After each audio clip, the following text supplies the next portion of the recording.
que ocurre en humanos, tanto en humanos como en primates. Esta es producida por el virus de la fiebre amarilla en regiones tropicales y subtropicales de África y Sudamérica. Recibe su nombre por sus signos y síntomas, además de la fiebre y la ictericia. La historia de la fiebre amarilla es un poco amplia, tratamos de resumirla un poco aquí, y podemos ver que la primera descripción que se dio de la fiebre amarilla ocurrió básicamente en la novela de Popol Vuh, donde se relata una epidemia con una enfermedad que nombraron como Seki, que ocurrió 12 años antes de la llegada de los españoles a América, en 1480 y 1485. 10 años después, en 1495, se da la primera epidemia de los españoles en la isla de la Isabela, donde muere básicamente un tercio de la población. En 1647 se da la primera epidemia en América, específicamente en México, Barbados, Cuba y Guadalupe. En 1693 se dan los brotes en Norteamérica, tales como que se conoció como el vómito negro, la peste occidental, la enfermedad de Siam y el Yellow Jack. En 1802 mueren una gran cantidad de los soldados franceses que vinieron con la intención de tomar el control de la isla, y se da como respuesta a esto el triunfo de la Revolución Haitiana. En 1822 la fiebre amarilla es erradicada de la isla de la Española. En 1870 se da una epidemia en Brasil, Paraguay, Uruguay y Estados Unidos. Entre 1880 a 1888 se da un contagio de los trabajadores en la construcción del Canal de Panamá, y en 1881 Carlos Finlay empieza lo que es la investigación de este virus, pero no se es confirmado o terminado en su totalidad hasta 1900, donde Walter Reed descubre ya por definitiva que el virus es transmitido por un mosquito. En 1932, Fred Soper indicó que el virus tiene en efecto un albergue selvático en los monos. En 1937, Max Taylor desarrolla lo que es la primera vacuna de la fiebre amarilla. En 1970, la fiebre amarilla surge como una amenaza en las Américas, y en 1990, Walter Reed y la Comisión Sanitaria del Ejército de Estados Unidos demostraron que el agente causal era un virus. Entonces nosotros ahora vamos a entrar a hablar un poco acerca de la etiología de la fiebre amarilla. Lo primero que tenemos que saber es que la fiebre amarilla es un arbovirus, esto porque su vector es un artrópodo, dígase el mosquito, que pertenece a la familia Flaviviridae del género Flavivirus. Su morfología es un ARN monotecario de sentido positivo, que codifica lo que son 10 proteínas, 3 estructurales, que son la E, la M y la C. La E es la que más podemos encontrar en la superficie. La M es la encargada de básicamente darle esa maduración a las proteínas virales para llevarla a convertirse en infecciosas, y la C se encarga de la construcción de esos nucleocápsulas. Y asimismo hay 7 no estructurales. Esta mide aproximadamente entre 40 y 60 nanómetros y posee un solo serotipo y 7 genotipos. El mosquito encargado de su transmisión son básicamente de géneros Aedes y el Haemococcus. Pero sabemos ya que la fiebre amarilla se transmite a partir de un vector, que es el mosquito, y que tiene como hospederos lo que son los primates y los humanos. Cuando este virus infecta al hospedero, ya no es transmisible, pero se han visto casos en el que se puede transmitir a partir de la lactancia mamaria o por transfusión sanguínea. En el caso de los mosquitos, estos tienen una transmisión transovárica, por lo cual sus descendencia van a tener el virus. Y en el caso de los primates, cuando hablamos de los primates ya, tiene un ciclo primario que se encarga de la transmisión del mismo, pero en humanos se dividen en 3 ciclos. Estos ciclos son el ciclo selvático, que es el primario también de los monos, de los primates, en el que el mosquito básicamente se encarga de infectar al mono. Y en consecuencia se dan los casos que viajeros o hombres trabajadores que se encuentran en las selvas en esas ocasiones terminen siendo infectados. El segundo ciclo es el intermedio, que suele ser como brotes únicos de África, ya que se dan en las selvas africanas. Aquí el mosquito infecta tanto al humano como al mono. Se da en caso de zonas urbanas que se encuentren introducidas en las selvas africanas. Y este suele ser el menos agresivo, ya que suele dar menos muertes. En el caso de que no se trabaje a tiempo con este va a evolucionar a lo que es el ciclo urbano, que es el más agresivo y el que más podemos ver nosotros. Entonces, en el ciclo humano, el mosquito encargado de es el Aedes aegypti, y este mosquito va a infectar a los humanos, que son sus hospederos principales, y van a transmitir el virus entre todos. Por eso hay que tener en cuenta que donde hay un mono, hay vectores y hay que revisarse. Entonces, ¿pero cómo ocurre esto? Bueno, en la patogenia, el Aedes hembra infectado puede inocular durante su alimentación lo que son aproximadamente 1000 partículas virales en el tejido subcutáneo.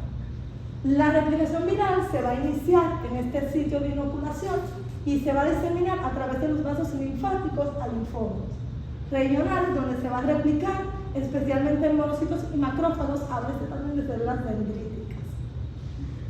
Por vía linfática, el virus va a alcanzar otros órganos, hablamos ya del vaso y del hígado, y aquí se va a replicar intensamente y va a producir lo que es esa epidemia y consecuentemente va a llevar a esa siembra a otros tejidos. En cuanto a su epidemiología, vemos que este es endémico a 33 países, usualmente de África subsahariana y de zonas tropicales o subtropicales. Según los datos de un modelo basado en fuentes africanas, para el 2013 hubo entre 84.000 y 170.000 casos graves y entre 29.000 y 60.000 muertes. Para el 2016 entre 2018 ocurrió el mayor brote en los últimos 50 años en las Américas, específicamente en Brasil. En el 2023 hubieron 34 países de África y 13 de América Central y del Sur en los que la enfermedad es endémica en todo el país o en solamente algunas regiones. Ya para el 2024 fueron notificados 3 casos de fiebre amarilla en Colombia. Ahora, para ver la epidemiología específica en la República Dominicana, como mi compañera ya había mencionado, realmente la fiebre amarilla está erradicada en el país, pero nosotros tenemos vacunas para cuando una persona quiera viajar a un país donde sí es endémico o quiera salir de aquí. Se usan usualmente para países como del Cono Sur o de Centroamérica, como lo son El Salvador, Nicaragua, Brasil, Venezuela, Bolivia, o si va a ser algún viaje a África. Ahora pasamos a las manifestaciones clínicas. El periodo de incubación de la fiebre amarilla es de 3 a 6 días. Este se puede dividir en 3 fases, que es el periodo de infección, la fase de remisión y la fase de intoxicación. Entonces, el periodo de infección dura de 3 a 6 días y es de un inicio abrupto después del periodo de incubación. Este puede dar fiebre, escalofríos, cefalea, náuseas, mareos, malestar general, irritabilidad y dolor muscular. Y tiene una característica muy importante que también comparte con otras enfermedades como es la fiebre tifoidea, el dengue, el zika, que es el signo de Faguet. Usualmente cuando una persona tiene fiebre, su ritmo cardíaco, su frecuencia cardíaca también se eleva mientras va elevando la fiebre, pero en caso de este grupo de enfermedad, no tiene esa igualdad, o sea, si va subiendo la fiebre, va bajando la frecuencia cardíaca y esto se llama el signo de Faguet. Después pasa lo que es la fase de remisión, que dura de 24 a 48 horas. La mayoría de los pacientes ya en este periodo vuelven ya a recuperarse, pero el 15% de los pacientes pasan a la siguiente fase, que es la fase de intoxicación. Esa es la fase ya más grave de la enfermedad.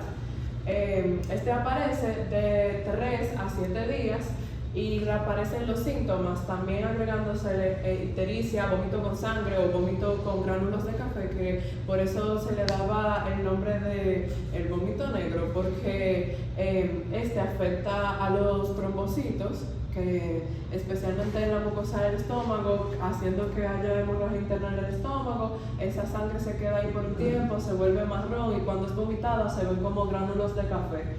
Hemorragias en general, alteraciones de la función renal y hepática. En cuanto a las complicaciones, este puede llegar a la coma, a la muerte, a la coagulación intramuscular diseminada. Este realmente afecta lo que son los factores coagulantes 3, 5, 7, 9 y 10. Por eso tiene como que muchas complicaciones relacionadas a la hemorragia, igual que el dengue. Da insuficiencia renal o insuficiencia hepática y históricamente podemos ver lo que son los cauces malvaris, que son una degeneración eosinófila de los hepatocitos. En cuanto a esas complicaciones del sistema nervioso central, estos pueden tener delirio, convulsiones, pueden también tener infecciones bacterianas secundarias y hasta choques. Ahora vamos a pasar con el diagnóstico. Principalmente el diagnóstico de la fiebre amarilla se utiliza por la clínica, pero se pueden realizar pruebas como es la reacción de polimerasa en cadena, PCR, que se hace en etapas tempranas de la enfermedad. También, si ya en una etapa más avanzada, por el cuadro clínico que presenta el paciente, se le va a derivar una prueba ELISA para realizar el conteo de anticuerpos. También se realizan pruebas serológicas, pero estas no son tan precisas. Pero como dije anteriormente, mayormente el diagnóstico de la enfermedad es clínico. Se puede también realizar un cultivo viral en un crecimiento celular rico en plasma que proporciona el mismo paciente. La fiebre amarilla debe hacerse en un diagnóstico diferencial. ¿Por qué? Porque tiene características de ictericia y de hemorragia. Por lo tanto, se debe hacer el diagnóstico para saber con qué nos estamos topando. Si es fiebre amarilla, porque se puede confundir con dengue, malaria, fiebre por leptospirosis, hepatitis A, B, C, D y E y por la fiebre tifoidea. Ahora vamos con el tratamiento. No hay un tratamiento retroviral específico para la fiebre amarilla. Se tratan, en su mayoría de los casos, los síntomas.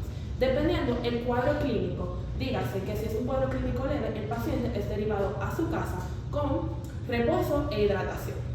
Si es un cuadro leve, como se representó en las manifestaciones clínicas, que tiene una insuficiencia hepática, el paciente es derivado al hospital, donde se sigue el mismo tratamiento de guardar reposo, cuidar la deshidratación y también tratar la insuficiencia hepática. Por último, con la profilaxis hay dos formas: vacunación y control de vectores. La vacunación es una dosis única y se da a las personas que vayan a viajar principalmente a las zonas del Cono Sur o zonas endémicas de fiebre amarilla. Yo encontré que recientemente ahora en las zonas endémicas se está poniendo la vacuna de la fiebre amarilla cada 10 años. Esta vacuna es de un virus vivo atenuado y está ligada con una proteína de los embriones del huevo, que es la prolina. Y no se recomienda ponerse en niños menores de 9 años, en mujeres embarazadas, a menos que la necesidad sea de que necesiten viajar urgente a una zona endémica o ellas pertenezcan a la zona endémica y hay un brote significativo. Para las zonas endémicas, si hay un brote de más de 2 casos, ya ellos comienzan a aplicar la profilaxis de vacuna. Tampoco se pueden poner en personas con alergias graves ni en pacientes inmunocomprometidos, ni con problemas en el timo. El control de vectores ya nosotros lo conocemos, que es como es el Aedes aegypti, es un mosquito doméstico. Hay que tirar los depósitos de agua limpia, también hay que uso de mosquiteros, repelentes y fumigaciones para controlarlos. Así que eso es muy importante. Y esas son todas las referencias. Gracias.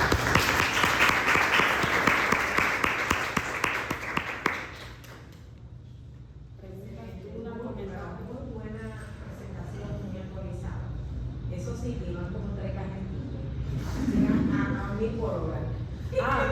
déjeme confirmar. Hubo una noticia que me llamó la atención, yo le iba a comentar aquí, que es que aquí había un lote como de vacunas para la fiebre amarilla, porque por ejemplo Estados Unidos exige que las personas que se van de aquí como residentes tengan la vacuna. Y por la vuelta en México hubo una escasez de la vacuna de fiebre amarilla. Y eso me pareció como muy interesante, porque mucha gente se está yendo a Estados Unidos por ese lado. Sí, la escasez está específicamente, precisamente estábamos hablando de eso ayer con el director de nuestro hospital, que él tenía que ir a Brasil y fue a ponerse la vacuna y a la Galván, ¿sabes por la Galván? O sea, está casi cerca de, que no es Galván, la calle se llama Galván, le dicen a Galván, que es un centro de atención primaria, está cerca del Palacio de la Presidencia, y que tuvo que hacer una fila kilométrica, y que prácticamente el 99% de los que estaban en la fila, me dijo, eran haitianos o eran venezolanos, que son los que están recibiendo la vacuna básicamente. Le dije, doctor, la próxima vez no haga fila, váyase a OPS, que está en el complejo de Sedimán y Plaza, y ahí no se hace fila, también la ponen. Me pareció interesante porque muchos médicos se estaban quejando de eso, de que por Sí. la vuelta en México no hay vacuna. Tenemos que salir a algún congreso, cualquier viaje a uno de estos países, lamentablemente se nos pone difícil porque está pasando eso. Tanto los extranjeros haitianos como los venezolanos, ustedes saben que vienen procediendo para su país. Aquí hay muchos sudamericanos, colombianos, venezolanos, están poniéndose la vacuna, sus hijos también, y entonces tenemos escasez de vacunas a veces, los dominicanos que queremos vacunar. Eso no se ve en ningún país del mundo, de que le falte una vacuna a ellos porque lo están usando con los extranjeros. Eso nada más se ve en el bebé, ahí en el bebé. Pero definitivamente tenemos que proteger toda la población porque lo que menos queremos es que haya enfermos de fiebre amarilla en esta isla, sabiendo que tenemos el mosquito que vive con nosotros en nuestra casa, ¿verdad? Que ella es parte de nosotros. Que es doméstico, que vive con nosotros, y que tener una gente con fiebre amarilla. Definitivamente no es una buena idea. Pero sí, eso ha pasado con la vacuna. Excelente. Preguntas, comentarios y dudas sobre acá tenemos Es con el uso de la vacuna. Si no me recuerdo en anteriores exposiciones, para ciertos virus hay vacunas, pero estas tenían una fecha de vencimiento. Esto también sería parecido, o sea, No, la única vacuna que tiene fecha de vencimiento es la vacuna de influenza. Es estacional. O sea, cuando hay estación de gripe, se acabó la estación de la vacuna. Esa es la única vacuna. Después todas las vacunas tienen fecha de vencimiento, claro está. Pero no son tan cercanos, o sea, pueden durar No son un largo tiempo. Para la fiebre amarilla, ¿existe alguna diferencia significativa en la manifestación clínica en adultos y niños o es igual? En las indicaciones. No en la manifestación. Ah, Si es igual en adultos y niños o hay un más grado que otro. Bueno, por lo que yo estuve leyendo en general, la manifestación clínica es dependiendo del sistema inmune del paciente. En los niños sí suele dar un poquito más grave, ellos suelen presentar un cuadro clínico que deriva al hospital. Y en los adultos, en la mayoría de los casos, si ellos tenían, por ejemplo, la inmunización para el viaje y como quiera se afectan de fiebre amarilla, suele ser más leve y aún sin tener la inmunización, suele ser un poquito más leve, pero si tienen problemas en el sistema inmune también, esto puede derivarse a la insuficiencia hepática y a las otras manifestaciones, a las complicaciones que tú mencionaste. Regularmente los niños son menos afectados por la picadura del mosquito porque regularmente los niños lo protegen con pipeta. Y con repelente. En su casa, nadie. Aunque el mosquito pica de día, porque es un mismo aéreo, de serie, pica de día. Pero regularmente los niños son más protegidos. Recuerden que los niños no van a la selva ni al intermedio. Si no se permite, ellos no pueden vacunarse. Con certificado, es muy difícil que haya un descerebrado que vaya para la selva y se lleve un muchacho chiquito. Por no decir imposible, porque aparece. No, pero De aparece. todo, la niña del Señor. Yo vi casos en Brasil, profe, de niños que cuando podían poner la vacuna, pero los padres se lo llevaban y llegaban con un cuadro grave de fiebre amarilla. Y en intermedio, recuerden que la selva amazónica es gigante. No solamente en Brasil, Colombia, todos tienen selva amazónica. Y hay gente que vive en zona intermedia. Hay tribus que no se vacunan, que todavía son tribus que no hablan ni siquiera el idioma local de ese país, que son indígenas, no reciben vacuna y tienen un riesgo alto que pueden hacer epidemias dentro de sus tribus de fiebre amarilla. Y esas no respetan. O sea, tú el que te ahí puede ser definitivamente afectado en una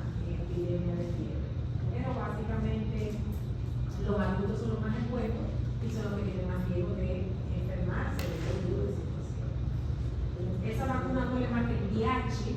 Si usted va a viajar para cualquier país de Sudamérica o Centroamérica, donde la requiere o no la requiere, póngansela con tiempo. Porque de forma Se me olvidó mencionar, profe. usted va a llegar a su viaje sin brazos. Profe, se me olvidó mencionar algo, que era parte de la profilaxis de la vacuna. Este que dijo el tiempo fue como que hice clic otra vez para atrás.